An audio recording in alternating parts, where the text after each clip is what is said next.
आज सबसे पहले हम आपको बताएंगे कि क्या ईरान इस हद तक फंस चुका है कि वो अब ट्रंप की हत्या की योजना बनाने लगा है। एक तरफ ट्रंप ईरान को कड़ा संदेश भेज रहे हैं, तो अब ईरान ने एक कदम आगे बढ़ते हुए मिडिल ईस्ट में अमेरिका के सैन्य ठिकानों को उड़ाने की धमकी दे दी है। साथ ही डोनाल्ड ट्रंप को जान से मारने की धमकी भी दे डाली है। ईरान जानता है कि वो सीधे युद्ध में अमेरिका का मुकाबला नहीं कर सकता, इसलिए ईरान ने ट्रंप को गोली मारने की धमकी देकर अमेरिका की सुरक्षा एजेंसियों में खलबली मचाने की रणनीति बनाई है। अमेरिका इस धमकी को हल्के में नहीं ले सकता, क्योंकि ट्रंप पर पहले भी हमला किया जा चुका है। इसके बाद आपको भारत और चाइना के संबंधों के खट्टे मीठे दौर के बारे में बताएंगे। इस वक्त भारत और चाइना अपने कूटनीतिक संबंधों को सुधारने की ओर आगे बढ़ रहे हैं, लेकिन इसी वक्त चाइना ने शक्सगांव घाटी में चुपचाप कई पक्के निर्माण कर लिए हैं। ये वो इलाका है जिस पर कभी पाकिस्तान का कब्जा था और उसने इसे चीन को गिफ्ट कर दिया। यह इलाका सियाचिन के उत्तर में स्थित होने की वजह से सैन्य लिहाज से बहुत महत्वपूर्ण है। चाइना की यह हरकत भारत को सतर्क करने के लिए काफी है, क्योंकि मौका कोई भी हो, चाइना कभी भी धोखा दे सकता है। अब जंग के हालातों के बीच ईरान ने अमेरिकी राष्ट्रपति को अब तक की सबसे बड़ी धमकी दी है। अभी तक ईरान मिडिल ईस्ट में मौजूद अमेरिकी सैन्य ठिकानों को उड़ाने की धमकी दे रहा था, लेकिन अब ईरान ने सीधे सीधे अमेरिकी राष्ट्रपति डोनाल्ड ट्रंप को जान से मारने की धमकी दे डाली है। ईरान के सरकारी मीडिया चैनल IRIB न्यूज में एक तस्वीर जारी की गई, जिसमें लिखा है, डोनाल्ड ट्रंप इस बार गोली चूकेगी नहीं। इन्हीं तस्वीरों में लहूलुहान डोनाल्ड ट्रंप की तस्वीर लगाई गई है। आपको याद होगा, साल 2024 में पेंसिल्वेनिया में चुनाव प्रचार के दौरान डोनाल्ड ट्रंप पर फायरिंग की गई थी। ये उसी घटना की तस्वीर है। ईरान के सरकारी टेलीविजन चैनल द्वारा ये तस्वीरें दिखाना और ये लिखना कि इस बार निशाना चूकेगा नहीं, सीधे तौर पर अमेरिका के राष्ट्रपति को जान से मारने की धमकी देने जैसा है। सरकारी टीवी चैनल पर दिखाई इस तस्वीर और इसकी धमकी भरी भाषा का स्क्रीनशॉट सोशल मीडिया पर वायरल हो गया है। लोग सवाल उठाने लगे हैं कि क्या ईरान डोनाल्ड ट्रंप की हत्या की प्लानिंग कर रहा है। आज पूरे दिन सोशल मीडिया पर यही बातें चलती रही। ट्रंप पर हमले की जिस तस्वीर को दिखाकर धमकी दी गई है, वो तस्वीर 13 जुलाई साल 2024 की है। राष्ट्रपति डोनाल्ड ट्रंप चुनाव प्रचार के दौरान इसी दिन जानलेवा हमला इन पर किया गया था। पेंसिल्वेनिया में एक हमलावर ने मंच पर खड़े डोनाल्ड ट्रंप पर कुल 8 फायर किए थे। इसमें पहले राउंड में 3 गोलियां चलाई गई थी, जिनमें से एक गोली उनके दाएं कान को छूते हुए निकल गई थी और वो घायल हो गए थे। इस वीडियो में गोली लगने की वजह से ट्रंप के कान और चेहरे पर खून दिख रहा था। हमले के तुरंत बाद डोनाल्ड ट्रंप नीचे बैठ गए थे, जिसकी वजह से हमलावर की ओर से चलाए गए अगले 5 राउंड की गोलियां फेल हो गई थी। डोनाल्ड ट्रंप पर यह हमला एक 20 साल के युवक ने किया था, जो मंच के करीब 150 मीटर की दूरी पर एक फैक्ट्री की छत पर था। अब इसे आप डोनाल्ड ट्रंप की अच्छी किस्मत कह सकते हैं। उस दिन मंच पर आने के बाद उन्होंने टेलीप्रॉम्प्टर पढ़ने से मना कर दिया था। इसी पर उनका भाषण लिखा हुआ था, जिसे उन्हें पढ़ना था। आपको बता दें कि टेलीप्रॉम्प्टर की एक सेट पोजीशन होती है और उसे पढ़ने के लिए व्यक्ति को एक निश्चित एंगल पर देखना पड़ता है। उस दिन ट्रंप ने लिखा हुआ भाषण नहीं पढ़ा, बल्कि उन्होंने लोगों के सामान्य बातचीत करनी शुरू कर दी। यही कारण था कि जब हमलावर ने फायर किया तो मिली सेकेंड्स के अंतर से ट्रंप ने सिर घुमा लिया और दूसरी तरफ देखने लगे, जिसकी वजह से गोली उनके कान को छूकर निकल गई। इस हमले में वो घायल तो हो गए, लेकिन उनकी जान बच गई। अगर उन्होंने सिर नहीं घुमाया होता तो ये गोली उनके माथे पर भी लग सकती थी। ऐसा माना जा रहा था कि हमले की जो पोजीशन है वो टेलीप्रॉम्प्टर के एंगल के हिसाब से सेट थी। और यही वीडियो, ये जानकारी देखिए। युद्ध के खतरों के बीच अब ईरान ने डोनाल्ड ट्रंप को सीधी धमकी दी है कि इस बार उनकी किस्मत उन्हें बचा नहीं पाएगी और गोली नहीं चूकेगी। यानी ईरान की ओर से डोनाल्ड ट्रंप को जान से मारने की धमकी वाला संकेत दिया गया है और ऐसा पहली बार नहीं हो रहा है। जनवरी 2022 में ईरान के सुप्रीम लीडर खामेनेई की आधिकारिक वेबसाइट पर एक वीडियो पोस्ट किया गया था। इसमें दिखाया गया कि ट्रंप गोल्फ खेल रहे हैं और इस दौरान 4 पहियों वाला एक रोबोट और एक ड्रोन उन्हें टारगेट करते हैं। इस वीडियो के साथ एक चेतावनी भी दी गई कि सुलेमानी के हत्यारे और हत्या का आदेश देने वालों को कीमत चुकानी होगी। इस धमकी को भी ट्रंप की हत्या करने की साजिश के तौर पर उस वक्त देखा गया था। इसके बाद साल 2025 जुलाई में खामेनेई के सलाहकार मोहम्मद जवाद लारिजानी ने ईरान के सरकारी टेलीविजन चैनल पर कहा कि ट्रंप अब से अपने रिजॉर्ट मार-अ-लागो में सन बाथ नहीं ले पाएंगे, क्योंकि जैसे वो ऐसा करेंगे एक माइक्रो ड्रोन सीधे उनके पेट पर निशाना लगाएगा। अब देखिए, डोनाल्ड ट्रंप पर 3 बार हमले का प्रयास किया जा चुका है और इसमें एक बार तो ईरानी हमलावर पकड़ा गया था। साल 2024 यूएस जस्टिस डिपार्टमेंट ने बताया कि उन्होंने ट्रंप की हत्या का प्लान बनाने वाले एक ईरानी नागरिक फरहाद शाकेरी को पकड़ा था। फरहाद शाकेरी को ईरान के रेवोल्यूशनरी गार्ड कॉर्प्स ने भेजा था। फरहाद शाकेरी ने बाद में अपना जुर्म खुद भी कबूल कर लिया और उसने बताया कि ट्रंप की हत्या की जो पूरी प्लानिंग की गई थी उसे बताई गई थी। इसके अलावा उससे यह भी कहा गया था कि डोनाल्ड ट्रंप को 7 अक्टूबर 2024 को मारना है, मतलब तारीख भी बताई गई थी। इसीलिए जब ईरान डोनाल्ड ट्रंप की हत्या की धमकियां देता है तो अमेरिकी खुफिया एजेंसियां इसे हल्के में नहीं लेती हैं। ईरान को पता है, देखिए, ईरान जानता है कि वो अमेरिका से पारंपरिक युद्ध में जीत नहीं पाएगा। इसीलिए वो ट्रंप की हत्या करने की धमकी देकर अमेरिकी सुरक्षा एजेंसियों में एक खलबली मचाना चाहता है। सच तो यह है कि ईरान अभी बहुत डरा हुआ है, क्योंकि उस पर हमले के बम वर्षक बादल मंडराने लगे हैं। अमेरिका ने ईरान के साथ कूटनीति के सारे रास्ते बंद कर दिए हैं। डोनाल्ड ट्रंप ने ईरान के अधिकारियों के साथ होने वाली सारी बैठकें कैंसिल कर दी और अब यह खबर है कि अमेरिका ने ईरान की हवाई और समुद्री घेराबंदी शुरू कर दी है। अमेरिका ने ईरान पर हमले का मन तो बना लिया है और इसीलिए उसने ईरान के आसपास अपनी मौजूदगी भी बढ़ानी शुरू कर दी है। अमेरिका ने अपने सबसे ताकतवर aircraft carrier USS Abraham Lincoln strike group को साउथ चाइना सी से हटाकर ईरान की तरफ तैनात कर दिया है। यूएसएस अब्राहम लिंकन एक न्यूक्लियर पावर्ड एयरक्राफ्ट कैरियर है। यह दुनिया के सबसे बड़े और सबसे ताकतवर वॉरशिप में से एक माना जाता है। युद्ध की स्थिति में इसकी तैनाती को आखिरी चेतावनी समझा जाता है। इस स्ट्राइक ग्रुप को अभी तक चाइना की गतिविधियों पर नजर रखने के लिए साउथ चाइना सी में तैनात किया गया था, लेकिन अब इसे ईरान की घेराबंदी के काम पर लगा दिया गया है। अमेरिका ने जब वेनेजुएला पर हमला किया था तो हमले से पहले इसी की तैनाती की गई थी और इसकी वजह यह है कि युद्ध के दौरान ये अकेले दम पर एक मोर्चा संभाल सकता है। USS Abraham Lincoln strike group में कई तरह के युद्धपोत एक साथ चलते हैं और इसके फ्लीट में 1 या 2 सबमरीन्स भी रहती है। यूएसएस अब्राहम लिंकन को एयरक्राफ्ट सुपर कैरियर भी कहा जाता है। इसे आप अमेरिका का तैरता हुआ एक सैन्य बेस, एक पूरा मिलिट्री बेस भी कह सकते हैं, क्योंकि इसका फ्लाइट डेक करीब 4.5 एकड़ का है। इसमें एक बार में 90 सैन्य एयरक्राफ्ट, 90 फाइटर जेट्स जो है वो खड़े किए जा सकते हैं, जिसमें F-35 फाइटर जेट्स भी शामिल है।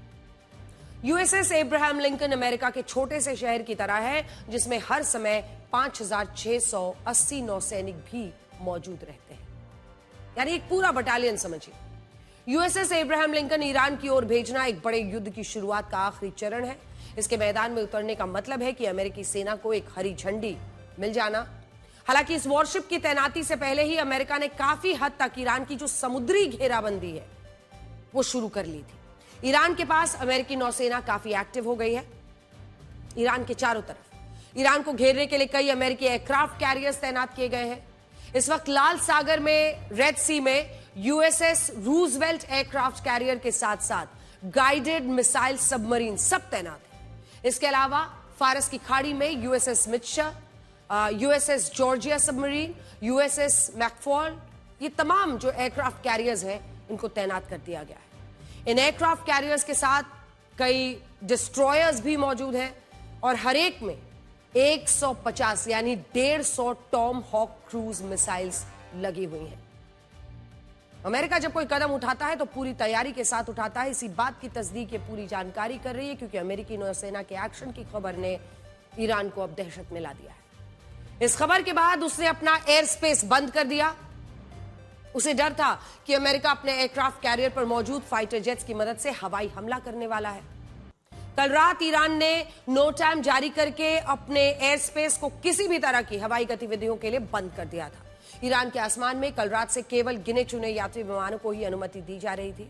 फिलहाल ये एयर स्पेस खोल दिया गया है, लेकिन ईरान ने यह नहीं बताया है कि उसने नो टाइम क्यों जारी किया था। ईरान के डर की एक वजह अमेरिका के स्ट्रैटो टैंकर एयरक्राफ्ट्स भी है। अब ये क्या है? स्ट्रैटो टैंकर एयरक्राफ्ट जैसे जो एयरक्राफ्ट्स हैं वो अन्य फाइटर जेट्स में हवा में फ्यूल भरते हैं। यानी अगर किसी फाइटर जेट के जरिए ईरान पर हमला करने का प्लान बना तो उसके साथ स्ट्रैटो टैंकर एयरक्राफ्ट भी उड़ान भरते हैं। इसका फायदा यह है कि फाइटर जेट को रिफ्यूलिंग के लिए नीचे नहीं आना पड़ता है, आकाश में ही ये रिफ्यूलिंग कर दी जाती है। खबर यह है कि कल रात कतर के अल उदैद से अमेरिका के 6 स्ट्रैटो टैंकर एयरक्राफ्ट्स ने उड़ान भरी है। हालांकि ये साफ नहीं है कि KC-135S स्ट्रैटो टैंकर एयरक्राफ्ट को किसी अन्य अमेरिकी सैन्य बेस पर भेजा गया है या फिर ईरान पर हमले के लिए जा रहे फाइटर जेट की रिफ्यूलिंग के लिए ही भेजा गया है। लेकिन इसकी मूवमेंट ने ईरान को परेशान जरूर कर दिया है, उसकी नींद जरूर उड़ा दी है, क्योंकि पिछले साल जून में अमेरिका ने अपने B-2 बॉम्बर्स से ईरान पर हमला किया था। आपको याद होगा, उस वक्त B-2 बॉम्बर्स ने रिफ्यूलिंग के लिए कहीं भी लैंड नहीं किया था। उन्होंने अमेरिका के मिसूरी से उड़ान भरी थी और फिर लगातार उड़ान भरते हुए हमला किया और फिर वापस लौट गए थे। इस दौरान उनकी रिफ्यूलिंग इन्हीं स्ट्रैटो टैंकर एयरक्राफ्ट्स ने की थी। उस वक्त ओक्लाहोमा सैन्य बेस है, वहां से 8 स्ट्रैटो टैंकर एयरक्राफ्ट्स ने B-2 बॉम्बर्स के साथ उड़ान भरी थी, जिन्होंने रास्ते में उड़ान के दौरान ही उसमें फ्यूल भरा था। ईरान को डर है कि अगर स्ट्रैटो टैंकर एयरक्राफ्ट ने उड़ान भरी, और इसके 2 ही मतलब है। पहला यह कि अमेरिका ने अपने B-2 बॉम्बर्स और अन्य फाइटर जेट्स को काम पर लगा दिया था और स्ट्रैटो टैंकर एयरक्राफ्ट रिफ्यूलिंग के लिए उड़े हैं, फिर से उसमें ईंधन भरने के लिए अगर कम पड़ता है। और दूसरा, ये स्ट्रैटो टैंकर एयरक्राफ्ट्स को मिडिल ईस्ट के सैन्य बेसिस पर तैनात किया गया है ताकि युद्ध शुरू होने के बाद इनसे मदद ली जा सके। ईरान के लिए युद्ध, दोनों ही स्थितियां युद्ध के ऐलान की ही तरह मानी जाएंगी। अगर अमेरिका को जिस पॉइंट पे भी लगेगा कि वो अपना गोल अचीव कर लेगा, वो हमला करने में देरी नहीं करेगा। एक्चुअली इस पूरे रीजन में अमेरिका के सामने जो सबसे बड़ा चैलेंज है, जो सबसे बड़ी रुकावट है कि वो अपना एजेंडा आगे नहीं बढ़ा पा रहा है, वो है ईरान। तो ईरान के सिलसिले में कोई नरमी बरतने वाला नहीं है, कोई ढिलाई बरतने वाला नहीं है, ये आप यकीन रखें, मुझे पूरी तरह से ये यकीन है। अगर वो नहीं कर रहा है तो इसलिए नहीं कर रहा है कि उसे पता है कि ये अचीव नहीं कर पाएगा, इस गोल को अचीव नहीं कर पाएगा। गोल है रेजिम चेंज, यानी अगर अमेरिका सोचता है कि वो आके हमला कर दे 4 जगहों पर, कुछ लोग उसमें मारे जाएं, कुछ इमारतों को नुकसान पहुंच जाए, इंफ्रास्ट्रक्चर को नुकसान पहुंच जाए, तो ये अमेरिका का गोल हो सकता है। तो मुझे नहीं लगता कि ये अमेरिका का गोल होगा, और बल्कि गोल अमेरिका का है रेजिम चेंज का। तो रेजिम चेंज इस तरह से होने वाला नहीं है, ये तय है। अमेरिका इससे पहले इसको आजमा चुका है। अमेरिका की वायुसेना और नौसेना की मूवमेंट से जो संकेत मिल रहे हैं, उससे ये साफ है कि ईरान पर हमला अब लगभग तय है और USS एब्राहम लिंकन की तैनाती ने एक बड़ा संकेत दे दिया है। ऐसी खबर है कि डोनाल्ड ट्रंप ईरान के साथ युद्ध को लंबा नहीं खींचना चाहते हैं। वो बहुत तेजी से बहुत बड़ा हमला करके युद्ध को जल्दी से खत्म करना चाहते हैं। पिछली बार भी आपने देखा होगा किस तरह के हमले हुए, B-2 बॉम्बर्स लौट गए। अमेरिकी न्यूज चैनल NBC की एक रिपोर्ट है जिसमें दावा किया गया है कि डोनाल्ड ट्रंप ने सैन्य अधिकारियों को खास निर्देश दिए हैं। उन्होंने कहा है कि ईरान पर होने वाला हमला बहुत तेजी से होना चाहिए, फास्ट एंड फ्यूरियस, ताकि उन्हें संभलने का मौका ना मिले और यह हमला इतना बड़ा हो कि उन्हें पलटवार का मौका भी ना मिले। ट्रंप चाहते हैं कि हमला शुरू होने के साथ ही ईरान में तख्ता पलट की स्थितियां बनने लगे। इससे ईरान की सेना को पलटवार का मौका नहीं मिलेगा। हालांकि सैन्य अधिकारियों ने ट्रंप को समझाया है कि ईरान वेनेजुएला नहीं है। वेनेजुएला में तो एक बार में ही रातों रात स्थितियां बदल गई। आप अंदर गए, वहां के राष्ट्रपति को उठा के ले आए। वैसे स्थिति ईरान में नहीं होने वाली है। सैन्य अधिकारियों ने उन्हें बताया है कि ईरान का तख्ता पलट आसान नहीं होगा, इसीलिए जल्दबाजी करने से बेहतर है पारंपरिक रूप से समय लेते हुए युद्ध करना। वैसे देखा जाए तो दोनों ही स्थितियों में अमेरिका ईरान पर भारी जरूर पड़ेगा। अगर अमेरिका एक बार में बड़ा हमला कर देता है तो ईरान को संभलने का मौका नहीं मिलेगा। अगर अमेरिका लंबे युद्ध की तैयारी करता है तो भी ईरान बहुत ज्यादा दिनों तक उसे मुकाबला नहीं कर पाएगा। ग्लोबल फायर पावर इंडेक्स 2025 के मुताबिक अमेरिका इस वक्त दुनिया की सबसे ताकतवर सेना है और ईरान इस लिस्ट में 16वें नंबर पर है। यानी अमेरिका और ईरान की सेनाओं में दूर दूर तक नंबर 1 और नंबर 16 कोई मुकाबला नहीं। अब देखिए, अमेरिका का रक्षा बजट ही ईरान की जीडीपी से 2 गुना है। रक्षा बजट वहां की जीडीपी से 2 गुना, सिर्फ रक्षा बजट। यह साफ है कि युद्ध होने पर ईरान अमेरिका का बहुत ज्यादा नुकसान नहीं कर पाएगा, एक तरफा होगा। इसी वजह से अमेरिका की हर चेतावनी और उसकी हर सैन्य गतिविधि ईरान को परेशान करती है। अभी 2 दिन पहले ईरान ने प्रदर्शनकारियों को सरेआम फांसी देने का ऐलान किया था। अब देखिए कैसे यू टर्न ले लिया है। अमेरिका ने ईरान को धमकी दी, अगर उसने प्रदर्शनकारियों को सरेआम फांसी दी तो वो ईरान को बर्बाद कर देगा। इस धमकी का असर यह हुआ कि ईरान के विदेश मंत्री न्यूज मीडिया में आकर फांसी देने वाले निर्णय से ही मुकर गए। उन्होंने कहा कि ईरान ने प्रदर्शनकारियों को फांसी देने की कोई योजना नहीं बनाई है। सुनिए। We've been told that the killing in Iran is stopping, and it's stopped, and it's stopping. And there's no plan for executions or an execution or executions. So I've been told that on good authority. We'll find out about it. I'm sure if it happens, we'll all be very upset, including you will be very upset. But that's just gotten to me, some information that the killing has stopped, that the executions have stopped. They're not going to have an execution, which a lot of people were talking about for the last couple of days. Today was going to be the day of execution. देखिए, अमेरिकी धमकी से Iran इतना डर गया कि उसने अपना फैसला ही वापस ले लिया, जबकि नॉर्वे के एक मानवाधिकार संगठन का यह दावा है कि ईरान की जेलों में फांसी देना बहुत सामान्य सजा मानी जाती है। ईरान के विदेश मंत्री भले ही अपने देश की एक अलग तस्वीर दिखाने की कोशिश कर रहे हों, वो वेस्टर्न मीडिया में आके अपनी बातें कर रहे हैं, लेकिन ईरान की एक महिला पत्रकार ने अपने देश के हालात के बारे में एक ट्वीट किया जिसने ईरान के सरकारी झूठ का पर्दाफाश कर दिया। मसीह एलिनेजाद, ये है महिला पत्रकार का नाम। मसीह एलिनेजाद ने अपने सोशल मीडिया अकाउंट पर पोस्ट किया कि ईरान के लोगों के संदेश के तौर पर लिखा है। उन्होंने लिखा है कि ईरान के लोगों ने हार नहीं मानी है, वो सड़कों पर फिलहाल नहीं उतर पा रहे हैं क्योंकि हर गली, हर नुक्कड़ पर ईरानी सुरक्षा बलों की तैनाती है। जैसे ही वो 2 या 2 से ज्यादा लोगों को साथ में देखते हैं, फायरिंग शुरू कर देते हैं। ईरान के लोग डरे हुए हैं, अपने घरों में फंसे हुए हैं। वो ट्रंप से अपील करते हैं कि वो मदद करें ताकि लोग फिर से सड़कों पर उतर सके।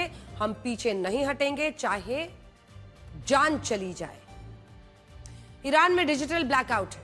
इंटरनेट और संचार सेवाएं पूरी तरह से बंद है। केवल कुछ लोग ही एलॉन मस्क के स्टारलिंक सैटेलाइट इंटरनेट की मदद से अपनी बात कह पा रहे हैं। इस ट्वीट के जरिए मसीह ने ट्रंप से मदद की गुहार लगाई है। देश के हालात सुधारने के लिए बजाय ईरान के विदेश मंत्री डोनाल्ड ट्रंप को धमकी दे रहे हैं कि उन्हें जून वाला किस्सा याद रखना चाहिए। ईरान के विदेश मंत्री अब्बास अराक्ची ने अपने एक इंटरव्यू में कहा कि प्रदर्शनकारियों के मारे जाने की जो संख्या बताई जा रही है वो बहुत ज्यादा है।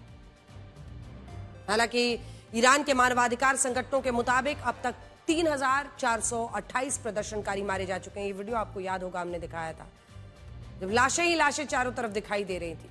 कुछ विदेशी मीडिया संस्थानों का दावा है कि मरने वालों की संख्या 12,000 से ज्यादा है, कुछ 10,000 का दावा कर रहे हैं। ये बस बताता है कि किस तरह से असल जानकारी बाहर नहीं आ रही। संख्या चाहे जितनी भी हो, लेकिन इस सच से इनकार नहीं किया जा सकता है कि सरकार के विरोध में प्रदर्शन करने वाले मारे जा रहे हैं। इनमें ज्यादातर जेनजी युवा हैं जो अपने देश के कट्टरपंथी शासन को हटाकर आजादी की मांग कर रहे हैं। सोचिए, ईरान के युवा जो अपने देश के सच्चे हालातों से वाकिफ है, वो खामेनेई के विरोध में प्रदर्शन करके मारे जा रहे हैं। हमारे देश में खामेनेई के समर्थन में प्रदर्शन हो रहे हैं। ये देखिए, करगिल में सैकड़ों की संख्या में मुस्लिम समाज के लोगों ने एक रैली निकाली जिसमें अमेरिका और इजराइल के विरोध में नारेबाजी की गई, खामेनेई के समर्थन में आवाज उठाई गई। देखिए,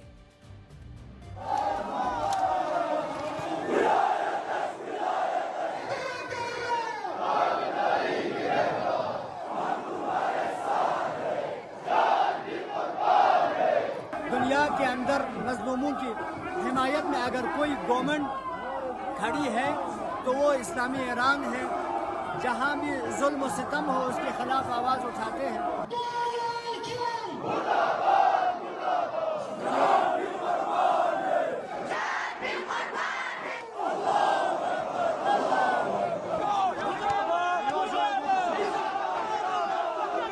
सदर डोनाल्ड ट्रंप की क़यादत में और उसके नाजायज औलाद नेतन्याहू के साथ मिलकर इस्लामी जमहूरिया ईरान के इस निज़ाम के खिलाफ, इस कौम के खिलाफ एक साजिश रची। यहाँ कुछ देशों में अस्थिरता का दौर है, वहीं दुनिया के सबसे बड़े लोकतंत्र भारत में आज से 2026 का चुनावी सीजन शुरू हो गया है।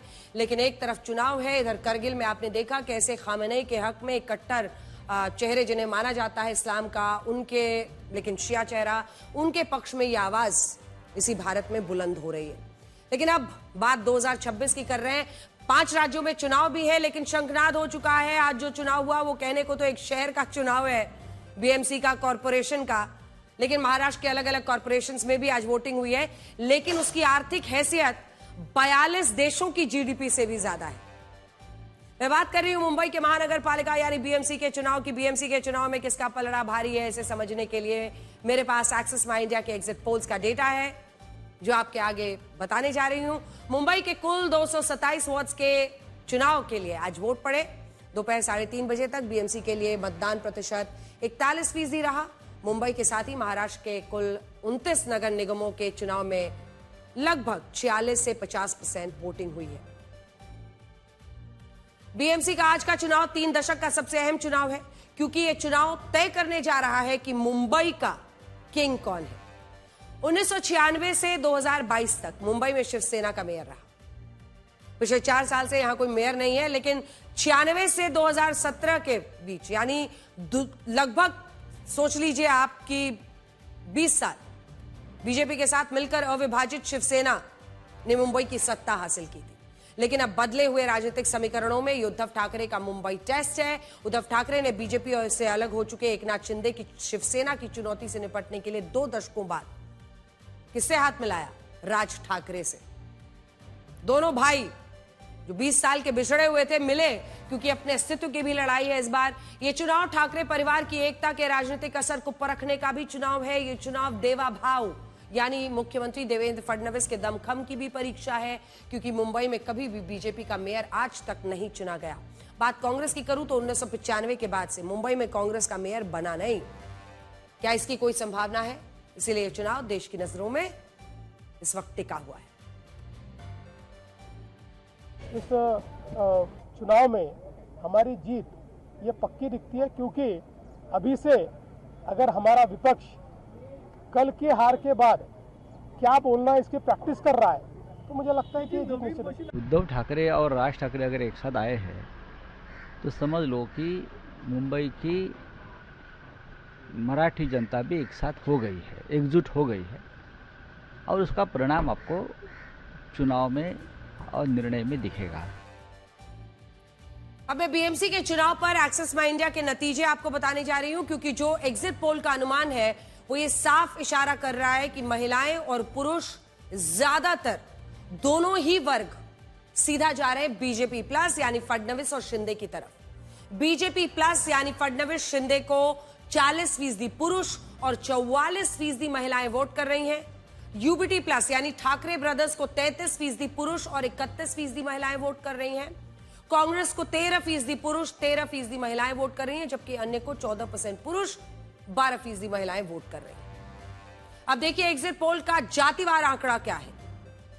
देवेंद्र फडणवीस और शिंदे के बीजेपी प्लस को 30% मराठी, 68% उत्तर भारतीय यानी हिंदी भाषी, 61% दक्षिण भारतीय और 12% मुसलमान वोट दे रहे हैं। यूबीटी प्लस को यानी ठाकरे ब्रदर्स को 39% मराठी यानी 50% से भी 1% कम, 19% हिंदी भाषी यानी उत्तर भारतीय और 21% दक्षिण भारतीय, 28% मुसलमान वोट दे रहे हैं। कांग्रेस प्लस को 8% मराठी, 2% उत्तर भारतीय, 8% दक्षिण भारतीय और 41% मुसलमान वोट दे रहे हैं। अन्य को 13% मराठी, 11% उत्तर भारतीय, 10% दक्षिण भारतीय, 19% मुस्लिम वोट मिल रहा है। अब देखिए बीजेपी प्लस को 24% ईसाई, 69% गुजराती राजस्थानी और 66% अन्य वोट दे रहे हैं। वहीं ठाकरे ब्रदर्स को 29% ईसाई, 18% गुजराती राजस्थानी, 13% अन्य वोट दे रहे हैं। और कांग्रेस प्लस को 29% ईसाई, 4% गुजराती राजस्थानी, 11% अन्य वोट दे रहे हैं। अन्य को 18% ईसाई, 9% गुजराती राजस्थानी और 10% अन्य वोट दे रहे हैं। अब देखिए एक्सिस माई इंडिया एग्जिट पोल के वोटों का प्रतिशत क्या कहता है, तो बीजेपी प्लस यानी देवेंद्र फडणवीस और एकनाथ शिंदे को मिल रहा है 42% वोट, ठाकरे ब्रदर्स को 32% वोट, कांग्रेस प्लस को 13% वोट और 13% अन्य को। यही जब वार्ड्स में तब्दील होता है तो वार्ड्स के में आप देखिएगा कि बीजेपी प्लस यानी देवेंद्र फडणवीस एकनाथ शिंदे को 131 से 151 वार्ड, ठाकरे ब्रदर्स को 58 से 68 वार्ड, कांग्रेस प्लस को 12 से 16 वार्ड और अन्य को 6 से 12, यानी प्रचंड जीत महायुति की होते हुए दिखाई दे रही है। अब मैं आपको एग्जिट पोल का पोल ऑफ पोल्स बताती हूं। एक्सिस माई इंडिया के मुताबिक आपने देख ही लिया, लगभग अगर आप एवरेज निकालिए तो 141 वोट देवेंद्र फडणवीस शिंदे को मिल रहा है, ठाकरे ब्रदर्स को 63, कांग्रेस को 14, अन्य को 9। यहीं जब आप देखेंगे जेवीसी के आंकड़े तो वो 138 दे रहे हैं शिंदे फडणवीस को, ठाकरे ब्रदर्स को 59 और यानी 59, 23 दे रहे हैं कांग्रेस को, 7 अन्य को। लगभग मिलता जुलता ही चारों है। सकाल का है जिसमें थोड़ा कम है आंकड़ा भारतीय जनता पार्टी यानी देवेंद्र फडणवीस और शिंदे का 119, यूबीटी को थोड़ा सा बेहतर 75 वार्ड, कांग्रेस को 20, अन्य को 13। वहीं जनमत पोल्स के मुताबिक 138 लगभग अगर आप देखें तो एक्सिस माई इंडिया, जेवीसी और जनमत पोल्स काफी मिलते जुलते आंकड़े दिखा रहे हैं, क्योंकि ठाकरे ब्रदर्स को वो भी 62 दे रहे हैं और 20 के आसपास दे रहे हैं कांग्रेस पार्टी को। बीएमसी का चुनाव राजनीतिक दलों के बीच नाक की लड़ाई क्यों बन जाती है, इसे समझने के लिए हमें उसका बजट देखना होगा। राज्य भारत के ही 9 राज्यों से के बजट से ज्यादा है कॉर्पोरेशन का बजट, और वो है बीएमसी का बजट। 2025-26 के लिए बजट देखिए 74,427 करोड़ रुपए। इसका बजट भारत के 9 राज्यों के बजट से ज्यादा है। हिमाचल प्रदेश जिसका 58,514 करोड़ है, अरुणाचल प्रदेश जिसका 39,842 करोड़ रुपए है, मणिपुर जिसका 35,103 करोड़ रुपए है, त्रिपुरा जिसका 32,423 करोड़ रुपए है, मेघालय जिसका 30,000 करोड़ रुपए है, गोवा जिसका 28,162 करोड़ रुपए है, नागालैंड जिसका 24,849 करोड़ रुपए है, सिक्किम का है 16,196 करोड़ रुपए, मिजोरम का है 15,198 करोड़ रुपए। यानी बीएमसी अपने आप में भारत का एक ऐसा पावर इंजन है जो कुछ राज्यों को भी पीछे छोड़ता है।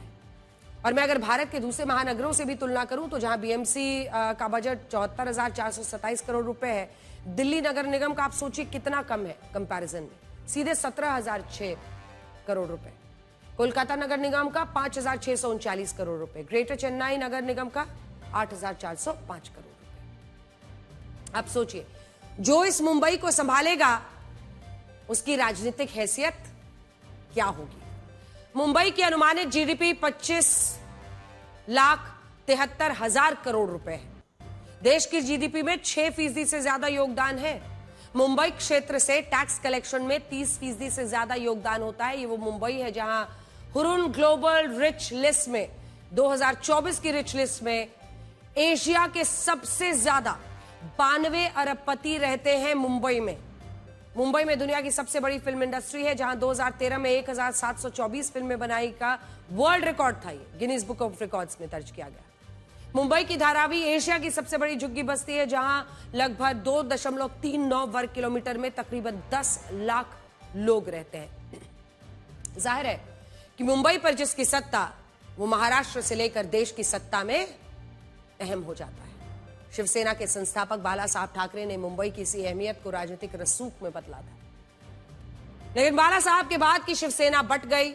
इसीलिए बीजेपी से अलग होने के बाद मुंबई की इस चुनावी परीक्षा में सबके लिए अपने अपने पॉइंट की लड़ाई है। प्रधानमंत्री मोदी का चाइना जाना, एनएसए लेवल की बातचीत से लेकर डायरेक्ट फ्लाइट फिर से शुरू होने जैसे घटनाक्रम हुए, ताकि दोनों देशों के संबंध फिर से पटरी पर लाए जा सके। ऐसे वक्त में चाइना और भारत के बीच शक्सगांव वैली को लेकर तनाव बढ़ गया है। रणनीतिक रूप से महत्वपूर्ण शक्सगांव वैली में चाइना लगातार कंस्ट्रक्शन कर रहा है, निर्माण कर रहा है। आज हम आपको इस इलाके की एक्सक्लूसिव तस्वीरें दिखाएंगे, जिससे साफ हो जाएगा कि किस तरह चाइना इस इलाके में लगातार अपनी स्थिति मजबूत करता जा रहा है। महत्वपूर्ण बात तो यह है कि चाइना ने यह निर्माण एकदम से नहीं किए हैं, बल्कि वो लगातार कई सालों से इस क्षेत्र में सड़क और दूसरे ठिकाने धीरे धीरे बनाता जा रहा है। शक्सगांव वैली स्ट्रेटेजिकली बहुत इंपॉर्टेंट है, महत्वपूर्ण है। पहले आपको इसकी भौगोलिक स्थिति समझनी चाहिए, हम आपको मैप पर दिखाना चाहते हैं। शक्सगांव वैली को ट्रांस काराकोरम ट्रैक्ट भी कहते हैं। इस घाटी का लगभग 5180 वर्ग किलोमीटर क्षेत्र जो है वो चाइना के कब्जे में है, जो सियाचिन ग्लेशियर के ठीक उत्तर में स्थित। पाकिस्तान ने 1963 में इसे बिना भारत की अनुमति के चाइना को दे दिया था। भारत का कहना है कि यह क्षेत्र जम्मू कश्मीर का हिस्सा है। अब एक्सक्लूसिव सैटेलाइट तस्वीरों से पता चलता है कि चाइना शक्सगांव वैली में तेजी से इंफ्रास्ट्रक्चर बना रहा है। इन तस्वीरों के गहन विश्लेषण से यह पता चला है कि 2024-25 के दौरान इस घाटी में कंस्ट्रक्शन सपोर्ट साइट्स, सड़कें और टनलिंग का काम काफी बढ़ चुका है। आज तक द्वारा खास तौर पर हासिल की गई कमर्शियल सैटेलाइट तस्वीरों से यह पता चलता है, यह हमारी ओसन टीम ने किया है, कि विवादित शक्सगांव घाटी पर चाइना का दावा सिर्फ राजनीतिक बयानबाजी तक सीमित नहीं हो सकता है, बल्कि वो इस घाटी में अपने सड़क नेटवर्क को तेजी से बढ़ा रहा है, जिसे कई कंस्ट्रक्शन और लॉजिस्टिक साइट्स का सपोर्ट मिल रहा है, जो पिछले 2 सालों में काफी बढ़ चुका है। नवंबर 2025 की इन हाई रेजोल्यूशन तस्वीरों में नई सड़कें, construction support sites, cement production units और घाटी के अंदर चल रही टनलिंग एक्टिविटी दिखाई दे रही है। इनमें से कई जो नई साइट्स हैं वो भारत के सियाचिन ग्लेशियर के बहुत करीब है। 9 जनवरी को भारत ने इस निर्माण को लेकर अपनी आपत्ति दर्ज कराई, जिसके बाद चाइना ने सार्वजनिक रूप से शक्सगांव घाटी में कंस्ट्रक्शन की पुष्टि भी कर डाली, जिससे साफ हो गया कि वहां चाइना की गतिविधियां चल रही हैं।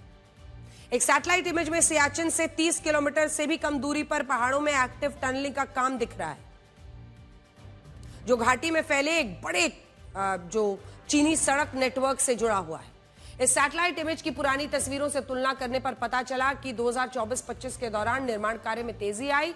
यह निर्माण उत्तर पश्चिम सेक्टर से शुरू हुआ, धीरे धीरे दक्षिण और फिर पूर्व की ओर बढ़ता गया।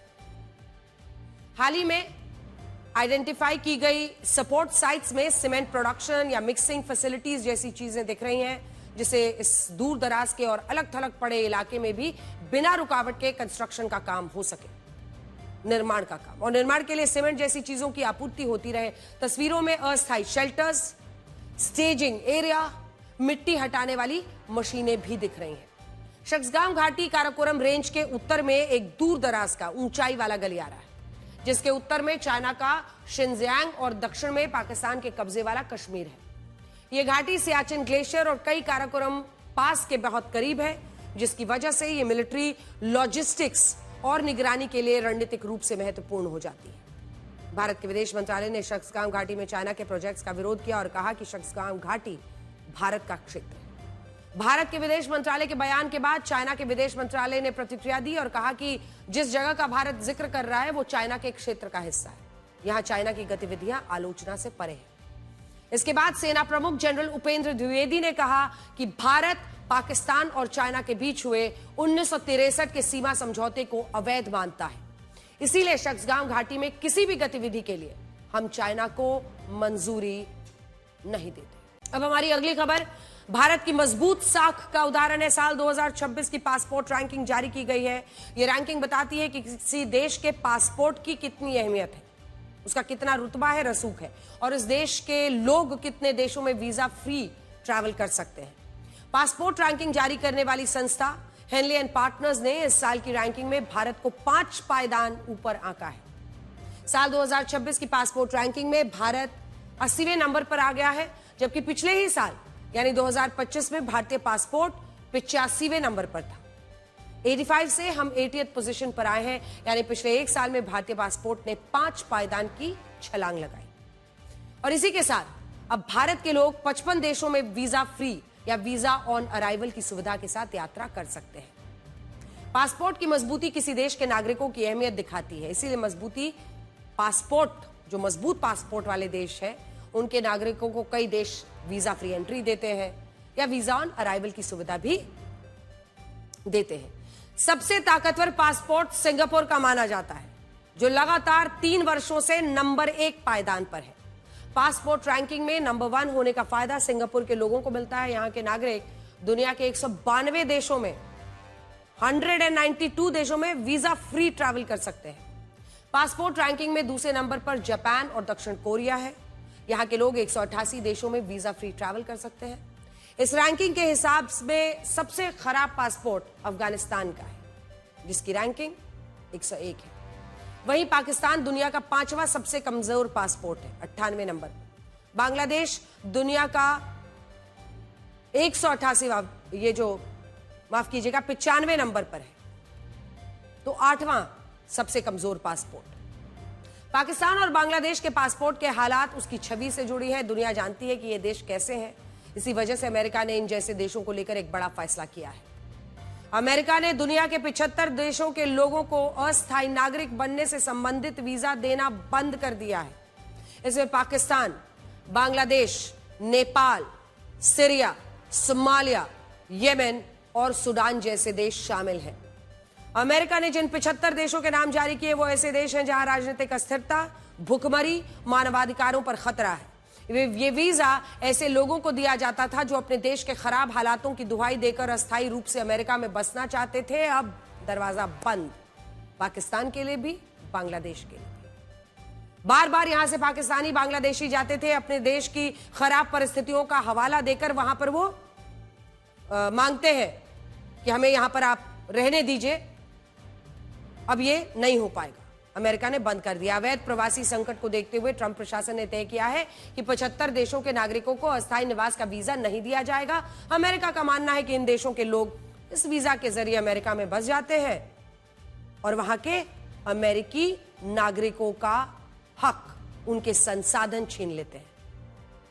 अमेरिका भी मानता है कि पाकिस्तान और बांग्लादेश जैसे देशों में राजनीतिक अस्थिरता है, वहां मानवाधिकारों का संकट है, जबकि पाकिस्तान ऐसा माहौल बनाता है जैसे अमेरिका के साथ उसके बहुत अच्छे संबंध हैं। सच तो यह है कि अमेरिका पाकिस्तान को एक बदहाल, फटेहाल, बर्बाद देश समझता है और वहां से आने वाले लोगों को खुद पर बोझ मानता है। अब टिकने नहीं देगा अमेरिका। और जमाना बदल गया है। पहले कहते थे फूलो फलो और अब कहते हैं फॉलो करो। नमस्कार।